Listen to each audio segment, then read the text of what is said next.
Olá, seja muito bem-vindo à unidade 5 da série Técnicas e Programação. Eu sou Roberto Vichinski e neste vídeo vamos fazer uma abordagem introdutória a uma das mais utilizadas linguagens de programação, a linguagem C. A ideia desta unidade é transmitir a você os conceitos fundamentais da linguagem, de forma que consiga aplicá-los na prática logo de cara. No próximo vídeo dessa série, nós faremos uma abordagem mais aprofundada, mas é importante salientar que o aprendizado da programação é igual ao da matemática, ou da física, ou mesmo de dirigir um automóvel, só se aprende praticando. Não adianta apenas ler teoria, devemos colocá-la na prática para realmente aprendermos. Então, dentro dessa filosofia, vamos iniciar o nosso estudo. Na primeira unidade dessa série, nós construímos o algoritmo Bhaskara para demonstrar o uso das três técnicas de desenvolvimento: o macrofluxo, o fluxograma e a pseudolinguagem. Agora, com base na pseudolinguagem desse algoritmo, vamos escrever o programa equivalente em linguagem C. Para compararmos, vamos colocar o pseudocódigo à esquerda. E à direita, vamos fazer a tradução para a linguagem C. Observe que cada uma das linhas do pseudocódigo tem uma linha equivalente em linguagem C. Vamos agora estudar cada uma dessas linhas. Mas antes disso, devo fazer algumas considerações iniciais. Primeiramente, é importante salientar que a linguagem C é case sensitive, ou seja, letras maiúsculas e minúsculas são tratadas como diferentes. Por exemplo, se um comando da linguagem tiver grafia original com letras minúsculas, eu não posso escrevê-lo com letras maiúsculas. Ou se eu declarar uma variável com letras maiúsculas, eu não posso referenciá-la usando letras minúsculas. Outra coisa importante é que, dependendo do processo, devemos inserir no início do programa as chamadas diretivas de pré-processamento. Essas diretivas são instruções que realizam uma determinada ação antes do processo de compilação do programa. São sempre precedidas pelo caractere cerquilha. Talvez você esteja perguntando o que é esse tal processo de compilação. Bem, diferentemente do interesse, que é um ambiente didático de desenvolvimento, o ambiente da linguagem C não interpreta o programa diretamente para o computador. Ele gera um programa executável em linguagem de máquina através de um processo que chamamos genericamente de compilação. Funciona assim: o desenvolvedor digita o programa no editor da linguagem C. Esse programa é chamado de código-fonte. O programa-fonte é então submetido a um compilador, e esse compilador, por sua vez, gera um arquivo de montagem chamado código-objeto.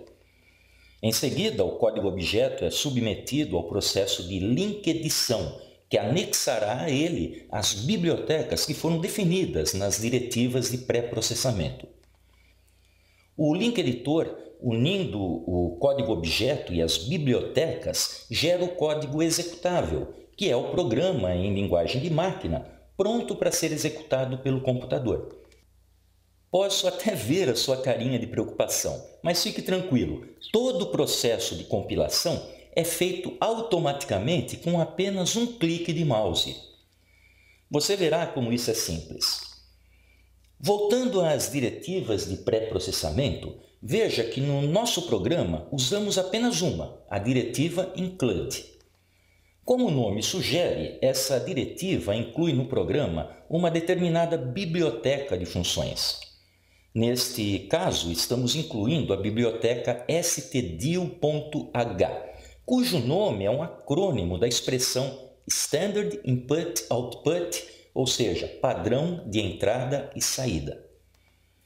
Essa biblioteca contém, entre outras, as duas funções básicas de entrada e saída de dados, a função scanf, que equivale ao receba da pseudolinguagem, e a função printf, que equivale ao escreva. Portanto, essa biblioteca deve sempre ser incluída nos nossos programas. Caso contrário, não poderemos receber dados pelo teclado nem escrever dados na tela. Muito bem, vamos analisar agora as próximas linhas do programa. A palavra man, que significa principal, indica o início da estrutura principal do programa. Ela é equivalente à instrução rotina da pseudolinguagem. Observe que a sintaxe apresentada é obrigatória, ou seja, ela deve ser escrita com letras minúsculas e deve existir uma abertura e um fechamento de parênteses à direita. Observe também que existe uma abertura de chave, cujo fechamento está lá no final do código. Esse fechamento de chave equivale à instrução fim rotina da pseudolinguagem, ou seja, ele indica o fim da estrutura principal do programa. A próxima linha é equivalente à instrução declare da pseudolinguagem, onde são feitas as declarações das variáveis que serão usadas no programa. No interesse, nós usamos a palavra numéricos para indicar que as variáveis armazenarão números e caracteres para indicar que armazenarão textos. Na linguagem C, o processo é um pouco diferente. Devemos primeiramente indicar o qualificador de tipo. Para variáveis numéricas, temos três tipos básicos: o int para números inteiros, float para números reais de simples precisão e double para números reais de dupla precisão. E para as variáveis do tipo caractere, nós temos o qualificador básico char, que é usado também para variáveis do tipo cadeia de caracteres ou string. Veja que nesse programa eu usei o qualificador float. Isso significa que as variáveis a, b, c, d, x1 e x2 armazenarão valores reais de simples precisão. Só para ficar claro, variáveis de simples precisão podem armazenar números reais com precisão de até 7 dígitos. Números reais são aqueles que podem ter casas decimais.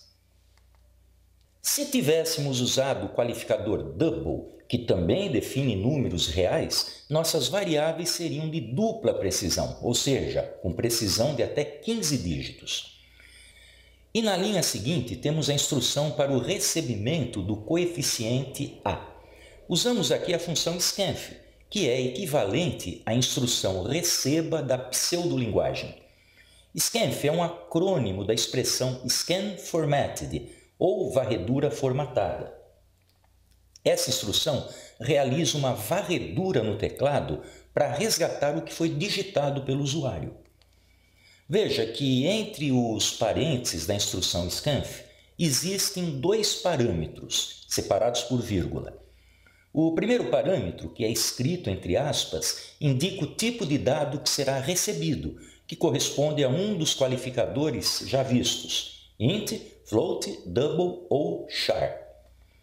Se o tipo do dado a ser recebido for int, ou seja, inteiro, o formato que devemos indicar na instrução scanf é %d ou %i, tanto faz. Se o tipo de dado a ser recebido for float, numérico real de simples precisão, o formato que devemos indicar na instrução scanf é %f. Para o tipo double, numérico real de dupla precisão, o formato utilizado deve ser %lf. E para o tipo char, o caractere ou string, podemos usar %c ou %s. No nosso caso, devemos usar o formato %f, pois a variável a, que receberá o dado digitado, foi declarada com o tipo float. O segundo parâmetro do scanf é o nome da variável que receberá o valor digitado pelo usuário. Esse nome deve ser precedido pelo caractere ampersand ou e comercial. As duas linhas subsequentes são parecidas com a anterior. São as instruções para o recebimento dos coeficientes b e c, que também são do tipo float. Temos aqui nesta linha o cálculo do delta. Note que a expressão é escrita tal como na pseudolinguagem, onde a variável d recebe o resultado do cálculo. A única diferença é o ponto e vírgula colocado no final da linha. Isso é uma exigência da linguagem C, para indicar o final de um comando. Existem algumas situações onde o ponto e vírgula não é necessário, como no caso das linhas destacadas aqui em amarelo.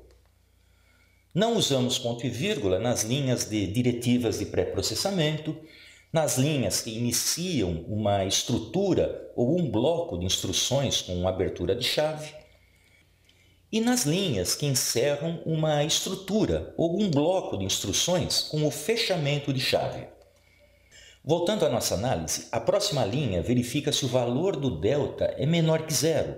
Veja que empregamos a estrutura if, que é equivalente ao C da pseudolinguagem.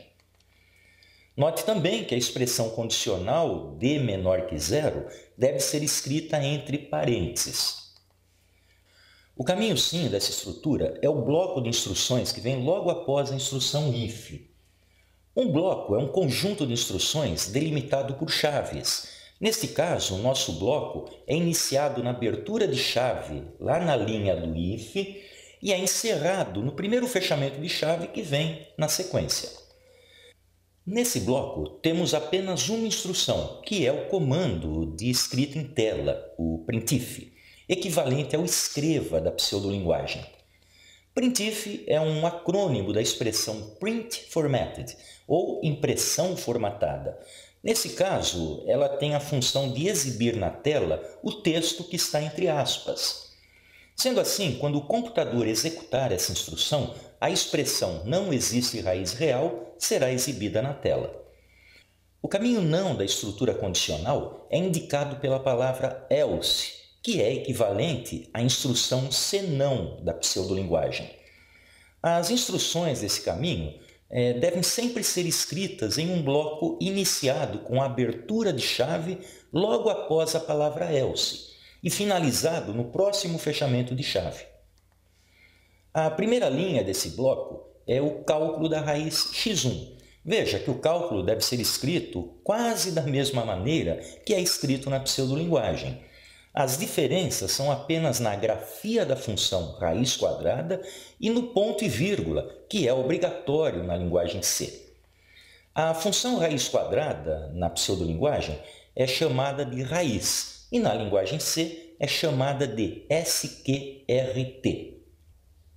Agora, um ponto importante é que a função sqrt pertence à biblioteca math.h, que deve ser incluída no programa por meio de uma diretiva de pré-processamento. Então, eu vou corrigir esse meu esquecimento inserindo lá na primeira linha do programa a diretiva include para incluir a biblioteca math.h. Aproveitando que toquei no assunto, é importante salientar que as bibliotecas da linguagem C são chamadas de header files, ou, no velho e bom português, arquivos de cabeçalho. E é por isso que o sufixo dessas bibliotecas é .h, h de header. Esses arquivos de cabeçalho ou bibliotecas estão localizados em uma pasta específica do computador, normalmente denominada include, dentro do local onde a linguagem C foi instalada. Existem outros arquivos, vários outros arquivos de cabeçalho dentro dessa pasta, cada um contendo uma determinada categoria de funções. No nosso programa, estamos usando apenas duas categorias, as funções matemáticas, presentes na biblioteca math.h, e as funções de entrada e saída, presentes na biblioteca stdio.h. Por enquanto, nosso programa precisa apenas dessas duas bibliotecas. Mais para frente, veremos algumas outras. Voltando à nossa análise, a próxima linha do programa executa o cálculo da segunda raiz. Veja que o resultado desse cálculo é atribuído à variável x2. E a última instrução do bloco else, ou seja, do bloco correspondente ao caminho não da estrutura de decisão, é a exibição na tela das raízes x1 e x2. Veja que estamos empregando a função printf, que é usada para exibir dados na saída padrão do computador, que nesse caso é o monitor de vídeo. Só que agora essa função apresenta um formato um pouco mais complexo. Vamos então entendê-lo. Veja que entre os parênteses do printf existem 3 parâmetros separados por vírgula. O primeiro é uma string, ou seja, uma sequência de caracteres entre aspas, que representa, neste caso, o formato dos dados que serão exibidos na tela. O segundo parâmetro é o nome da primeira variável que deve ser apresentada. Nesse caso, é a variável x1, que representa a primeira raiz do polinômio. E o terceiro parâmetro é o nome da segunda variável a ser apresentada, que é a variável correspondente à segunda raiz do polinômio, x2.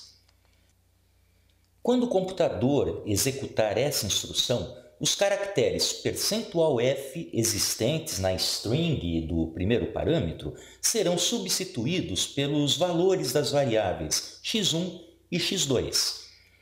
Para exemplificar, imagine que o valor da variável x1 é 5 e o valor de x2 é 3. Nesse caso, o computador substituirá o primeiro %f pelo número 5 e o segundo pelo número 3, e em seguida esses valores serão exibidos na tela.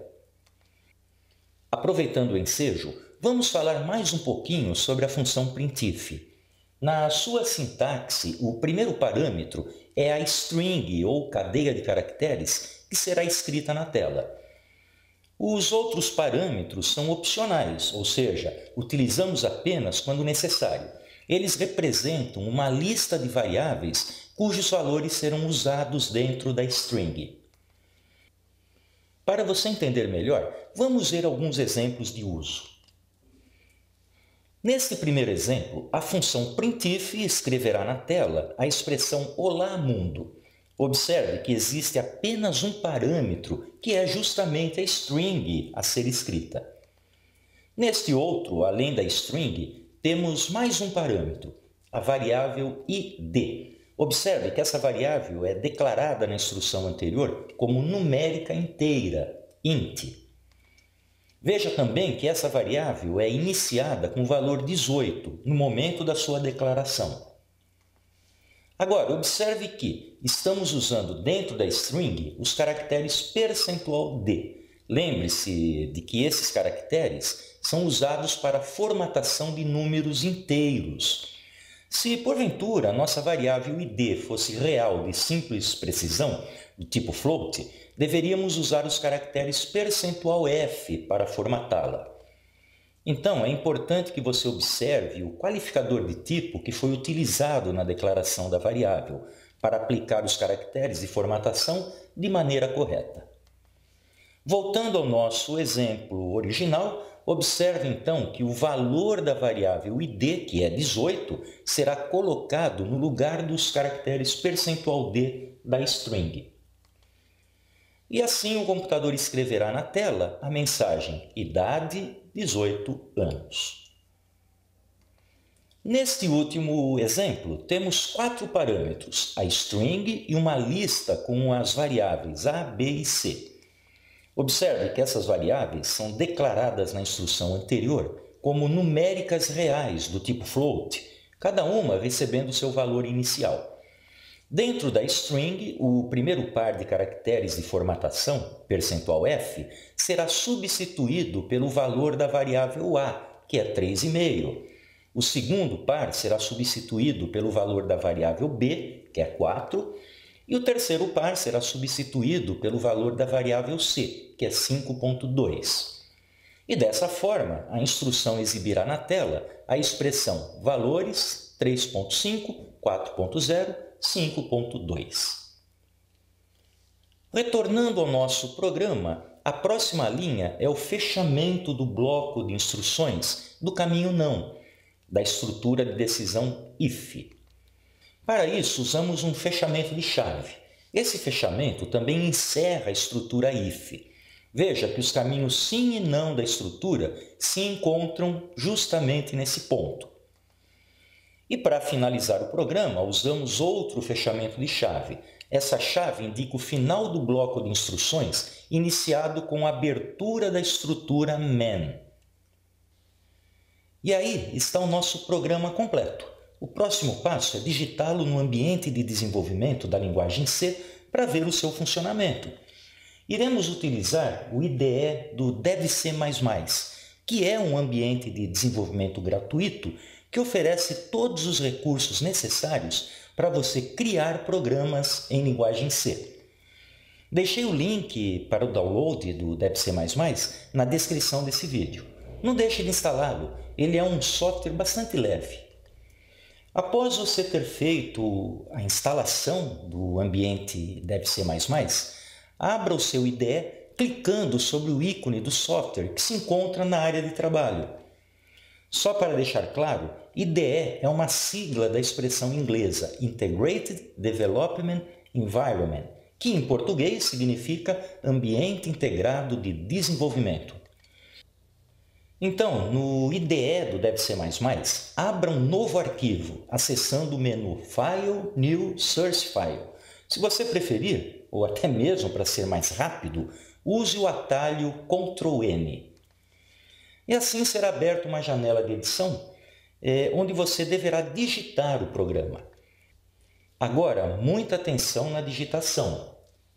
Lembre-se que a linguagem C é case sensitive, então cuidado para não digitar letras maiúsculas no lugar de letras minúsculas.